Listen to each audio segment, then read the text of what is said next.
Está nuestra compañera Clarita y está hablando ya el ministro Julio Mazzoleni. Que piden los mismos laboratorios y si es que esto se llega a aprobar y se incluye como cláusula, ¿es el Estado paraguayo el que va a asumir esa responsabilidad en caso de que haya algún tipo de efecto adverso a estas vacunas?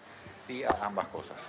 Así mismo. Ministro, escuchaba la preocupación de algunos legisladores con relación a la manera en que está redactada la ley. ¿Eventualmente ¿consideran ustedes incluir algunos de los articulados que solicitaron los legisladores también? Por supuesto, o sea, eso ya es prerrogativa de ellas, el perfeccionar la ley en sí. Lo que sí hay que tener mucho cuidado es, digamos, que generalmente estas herramientas hay que hacerlas lo más prácticas, lo más versátiles posible, porque muchas veces si se reglamentan en demasía, muchas veces generan más obstáculos que beneficios en el proceso de lo que estamos buscando, ¿verdad? Así que seguramente vamos a arrimar un poco algunos insumos que fueron solicitados por varios parlamentarios hoy y en base a eso estoy seguro que vamos a tener el mejor producto. Una vez que se tenga esta herramienta, sí. ¿Para cuándo se tendría la vacuna o se podría tener ya la vacuna? Bueno, eso estamos en pleno proceso de negociación, tienen algunas cuestiones de confidencialidad, pero nuestra meta es siempre que sea dentro del primer trimestre. Eso es lo que buscamos. El sistema COVAX, sí. Para el ministerio, ¿qué costo tendría negociar con las empresas privadas? Bueno, eso es muy importante la pregunta. En primer lugar, tenemos que aclararle a la ciudadanía que Paraguay no va a salir del mecanismo COVAX. Lo que va a hacer es sumar, en todo caso, vacunas por fuera del mecanismo COVAX y va a aumentar su cobertura. El mecanismo COVAX tiene varias ventajas. Además de un portafolio amplio de varias vacunas de las cuales se puede escoger, también tiene la ventaja de la negociación porque son más de 180 países, entonces se compra a escala y los acuerdos son muy beneficiosos en términos de precio.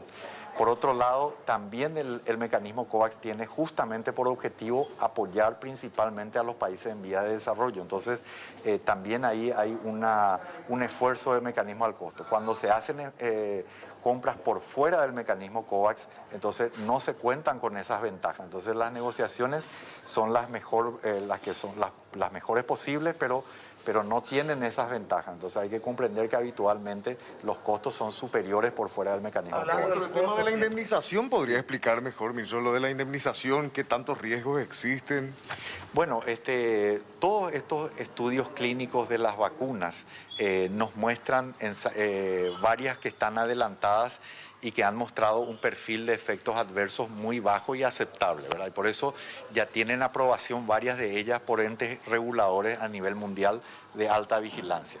No obstante, también hay que recordar que estamos en la parte preliminar de la tercera fase, o sea, ni siquiera está culminada la tercera fase. Entonces, todavía hay que seguir monitoreando las vacunas e incluso después de su venta y aplicación existe lo que se conoce como cuarta fase, que es una vigilancia sostenida que hace la Dirección de Vigilancia Sanitaria en el Paraguay. Entonces, se pueden dar efectos adversos, pero el perfil hasta ahora es muy aceptable de todas las vacunas y nosotros vamos a estar negociando solamente con aquellas vacunas que tienen ya evidencia científica de que son seguras. ¿Por ejemplo se llegó a detectar, ministro? Bueno, mayormente lo que hay son efectos adversos muy leves. Por ejemplo, enrojecimiento en la piel, dolor en la aplicación, febrícula, que suelen durar apenas 24 horas, ¿verdad? Eso es normal. Y también yo quiero señalar a la ciudadanía que tiene que estar muy atenta a las versiones oficiales respecto a esto y también tienen que entender que cuando un país publica estos efectos adversos, en realidad habla muy bien de ese país porque quiere decir que hay transparencia y está mostrando lo que ocurre. Incluso ustedes, si tienen chicos o alguno de ustedes se vacuna contra alguna vacuna, fiebre amarilla, influenza, muchos de ustedes van a tener de repente síntomas transitorios muy similares a lo que están reportando aquí, ¿verdad? Así que las vacunas son seguras y tienen incluso criterios más estrictos que los medicamentos, por ejemplo. ¿Qué es lo que debería hacer el gobierno o cómo debería proceder entonces? ¿Qué pasa algo? Claro, en primer lugar, el Estado paraguayo se tiene que hacer cargo de los efectos adversos graves, ¿verdad? Como lo vamos a normalmente. Y aquellas vacunas que vengan digamos, por aquí van a estar vigiladas constantemente por la Dirección de Vigilancia Sanitaria. ¿Cómo va a manejar el sector privado? ¿El presupuesto que ustedes tienen para la compra de vacunas, ministro? Bueno, si bien eso puede expandirse, por un lado tenemos lo que está asegurado para el mecanismo COVAX, que ya hemos adelantado cerca de 7 millones de dólares y hay otros 40 millones de dólares reservados, y hay otro fondo de Hacienda en base a un fondo relacionado con catástrofes y epidemias que orilla los 90 millones de dólares. ¿Alcanza para toda la población? Sí, si bien es cierto que nosotros estamos orientando la estrategia al 20% en realidad más, ya conseguimos el 30% con COVAX, todo lo que compremos por encima va a aumentar el porcentaje de cobertura. Pero lo que es esencial cubrir es el 20% porque ahí ya están englobados los trabajadores esenciales, las personas mayores y las personas que tienen enfermedades Con los crónicas. privados, ¿cómo se van a trabajar? ¿Cuál va a ser el control con las empresas privadas que traigan las vacunas? Sí, los habituales. Las empresas privadas que traigan vacunas van a tener que generar un registro sanitario, así que eso es innegable. Y también tienen que generar un plan de contingencia en caso de efectos adversos graves. O sea, que lo mismo ¿Está gestionando esos trámites, ministro? ¿Perdón? ¿Está gestionando los trámites para el registro en Dinavisa alguna farmacéutica? Mira, hasta ahora no han entregado los documentos, pero supongo que seguramente lo harán en el futuro próximo, ¿verdad? Nosotros estamos abiertos, el ministerio en sí va a tener la mayor, va a otorgar las mayores facilidades, no va a poner ningún obstáculo para las empresas privadas. Eso sí, y quiero ser muy claro en esto, al inicio siempre va a haber que respetar el Plan Nacional de Introducción de la Vacuna. En otras palabras, vacunar por priorización. Si en el traslado no se respeta el tema de la conservación de la vacuna, ¿eso podría tener efectos adversos? En ese caso, por ejemplo, ¿quién asumiría responsabilidad? Sí, no, eso en el proceso mismo ya es controlado, tiene algunos criterios dispositivos que aseguran que en todo momento se mantuvo la temperatura, hay una cadena logística que es protegida. En eso habitualmente, seguramente, dependiendo de quién se haga cargo de ese transporte, ya sea el Estado paraguayo o la compañía, porque las negociaciones pueden ser de uno u otro modo, entonces las responsabilidades van a quedar bien establecidas en el contrato. ¿Cómo se va a atacar, digamos, esa campaña, no sé si maliciosa que existe respecto a la vacuna que puede matar incluso? ¿Cómo se va a atacar esa situación? Bueno, vamos a hacer una gran campaña comunicacional, pero quiero adelantarle a la gente y recordarle a todo el mundo que hoy el mundo disfruta de haber erradicado enfermedades muy graves que han causado más estrago que esta que estamos hoy viviendo. El tema de la viruela, el tema de la poliomielitis, solo para citar algunos, ¿verdad? Entonces las vacunas son realmente el método más efectivo de poder enfrentar este tipo de enfermedades y son muy seguras y tienen estándares más altos que los medicamentos para ser aprobadas. Ministro, ¿cómo puede ser que el sector privado ya adelante, ya en marzo, vamos a tener vacuna y el Estado no pueda tener esa capacidad de anunciar? Bueno, nosotros somos muy responsables, no queremos generar una expectativa. ¿El sector privado entonces es irresponsable? No, me refiero, yo no me puedo hacer cargo de lo que diga el sector privado, porque ellos tienen que hacerse cargo. Es posible, ellos deben tener su información para ello. Yo lo que puedo hacerme cargo es lo que dice el Estado paraguayo y en ese sentido nosotros no queremos generar ninguna falsa expectativa. Pero como he dicho también, al minuto que tengamos cerrado algo, lo vamos a socializar. Las ¿Va a tener una nómina?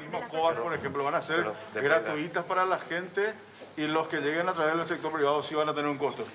Todas las vacunas que sean suministradas por el Ministerio de Salud Pública van a ser gratuitas, sin excepción, por mecanismo COVAX o por fuera del COVAX.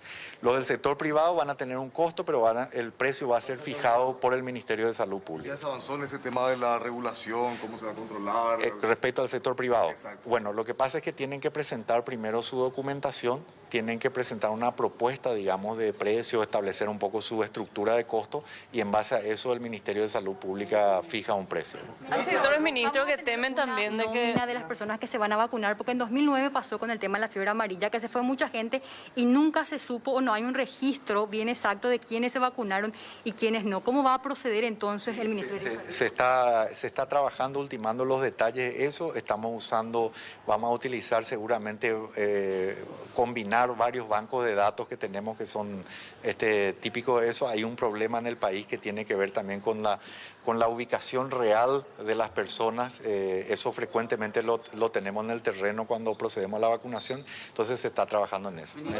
Ministro, por ejemplo, la gente de FEPRINCO decía ayer de que es muy probable que el sector privado de vuelta tenga primero la vacuna, entonces la gente va a tener que pagar primero, apurándose ya a poder inmunizarse, ya que el gobierno está tardando mucho y el efecto de eso también en la economía. Sí, la gente puede estar tranquila. En primer lugar, o sea, yo no veo como algo malo eso, aunque tengo que decirle a la gente que las compañías han declarado en varias ocasiones que se van a priorizar siempre a los estados por encima de las compañías privadas. Ahora, si ellas tienen acceso, nosotros no tenemos ningún problema. Lo que quiero dejar muy claro también es que el Plan Nacional se va a respetar, ¿verdad? El Plan Nacional de Priorización de Vacunación. No se puede dar que un particular sin factores de riesgo sea vacunado antes que un personal de blanco que está trabajando, por ejemplo. Así que eso pueden tener la certeza plena. Llegado el caso, lo importante es que lleguen las vacunas y las vacunas seguras y eficaces. Si se da que lleguen a través del sector privado, conversaremos con ellos y seguramente vamos a llegar a algún acuerdo, pero se va a respetar ese plan. ¿Las aplicaciones van a ser obligatorias, ministro, o van a ser optativas? No, la vacunación va a ser voluntaria. Eso tiene que ver con muchas cuestiones técnicas y con la situación extraordinaria de desarrollo de las vacunas. Ministro, es lo mismo decir efecto adverso que efectos secundarios. Por ejemplo, hay importante también aclarar ciertos conceptos, sí. Ver un poco también la cantidad, o sea, qué porcentaje se considera, digamos, pertinente dentro de un estudio. Claro, en rigor, digamos, son distintos, pero para la mayoría de los ciudadanos es común. Muchas veces hay ciertas cosas que nosotros esperamos que ocurran en un determinado porcentaje pequeño, como por ejemplo que tengamos un poquito de fiebre, que nos duela un poquito en el lugar de la aplicación, que haya un enrojecimiento y lo esperamos hasta cierto porcentaje. Después hay cosas raras que se pueden dar y bueno, entonces ahí está un poco la sutileza de la diferencia. Pero lo importante que la gente tiene que saber es que todas estas vacunas que están más avanzadas, que ya todos ustedes conocen y la población también, tienen un nivel de efectos adversos que es realmente muy bajo y muy aceptable, ¿verdad? Hay que tener en cuenta el confinamiento en Inglaterra nuevamente. Perdón. Es a tener en cuenta el confinamiento total en Inglaterra. ¿Puede eso llegar acá? ¿Cómo estamos? Bueno, es un problema realmente muy grande y nos tiene que llamar a la reflexión el hecho de que los países desarrollados estén en este momento en una etapa de confinamiento que incluso se están prolongando. Y creo que tiene que ser un toque de atención para todos nosotros, ¿verdad? Estamos un poco anestesiados, parece, a esta altura por un tiempo tan largo de estar lidiando con esta pandemia. Lo hemos hecho como nación bastante bien. Lamentablemente yo creo que en la última semana o dos hemos visto realmente muchos comportamientos temerarios, muchas cuestiones difíciles. Pero también yo quiero resaltar que hay muchísima gente que sigue apostando a la disciplina, que sigue cuidándose y cuidándonos a todos. Y esa gente también está haciendo una diferencia y está logrando de alguna manera que la velocidad de propagación no sea tan catastrófica. Pero no podemos abusar de esto. Nosotros no tenemos un sistema de salud del nivel de estos países europeos que hoy están cerrando y confinándose. Así que creo que ese es un mensaje que tenemos que tomar todos también. Y yo lamentablemente tengo que decir que este mes de enero tenemos que realmente estar todos preparados. Vamos a tener un mes de enero muy difícil. Después de un breve respiro tuvimos en estos días una gran cantidad de casos que creemos que es expresión de la Navidad. Probablemente la semana que viene vamos a tener el reflejo de lo que fue Año Nuevo y así sucesivamente, pero no quiero desaprovechar esta oportunidad de transmitirle a la gente que tenemos que seguir aferrados a estas medidas, que realmente hacen una diferencia y nos han permitido absorber de manera inédita, casi diría, la cantidad de casos que ¿La tenemos. normalización de actividad dependerá de cuando lleguen las vacunas, si sean aplicadas o no, ministro? Es uno de los factores, ¿verdad? Ciertamente puede ayudar, pero no. Yo creo que hay muchas cuestiones que vamos a tener que tener sin tomar decisiones, trabajar. Tenemos que aprender a convivir con este virus. Es muy importante también esto. Hay que sacarse del imaginario que cambiamos de año y esto termina, o que empezamos la vacunación y termina. No, nos va a tomar todo el año probablemente llegar a nuestra población de riesgo. Y no solamente a Paraguay. a todos los países del mundo. El mundo entero no va a poder vacunar toda su gente, así que tenemos que seguir cuidándonos. El mensaje, ministro, es para la ciudadanía, no tener miedo de la vacuna que viene. Efectivamente, no tener miedo, a seguir cuidándonos. Hay que mantener este estilo de vida que tenemos, podemos seguir trabajando, podemos seguir esparciéndonos, pero tenemos que hacerlo de manera segura, tenemos que hacerlo de manera seria. El virus está en todas partes, entonces tenemos que asumir siempre que está cerca. Reiterar, ministro, que entonces mañana se trata este proyecto de ley con las modificaciones. Correcto, tengo entendido que es el segundo punto del orden del día y aprovecho tu pregunta para reiterar mi agradecimiento a los señores parlamentarios. Ministro, ¿por qué desea usted que es importante que sea aprobada la propuesta legislativa que se va a tratar mañana? Porque es una herramienta que nos va a permitir negociar en igualdad de condiciones a otros países las vacunas por fuera del mecanismo COVAX. Muchas gracias. Muchas gracias, ministro de Salud. Bueno, se retira entonces, es el ministro de Salud. Mañana se trata este proyecto de ley, la semana que viene también lo van a tratar en diputados y bueno, depende de estas modificaciones que finalmente ya se avance para la compra de forma directa de los laboratorios. Entonces, Luis. Bueno, gracias, Clara.